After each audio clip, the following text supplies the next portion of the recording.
سلام به جماعت‌های ایمانداران ولایت غلاطیه. من پاولوس که فرستاده مسیح هستم، نه با قرار آدمان یا از جانب یگان انسان، بلکه از جانب عیسی مسیح و خدا پدر که عیسی را بعد از مردنش زنده گردانده است به این وظیفه تعیین گشتم.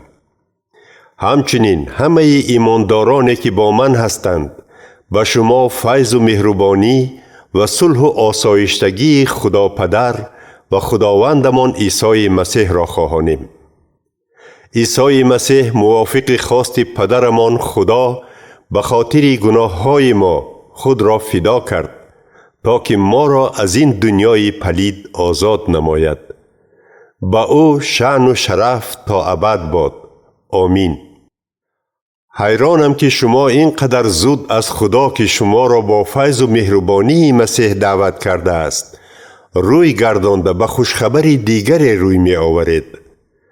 در اصل خوشخبری دیگر وجود ندارد.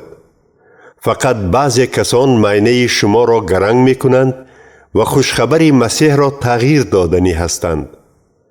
اما اگر حتی ما یا فرشته از آسمان برعکس همان خوشخبری که به شما اعلان کرده بودیم تعلیمات دیگر دهد، بگذار وی را خدا زند.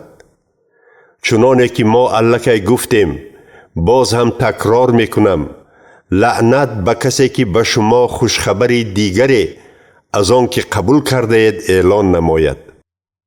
حالا گویید که آیا من با گفت آدمان زندگی میکنم یا با گفت خدا؟ مگر من به آدمان معقول شدن میخواهم؟ اگر من تا حال کوشش میکردم که به آدمان معقول شوم، خدمتگزار مسیح نمی بودم.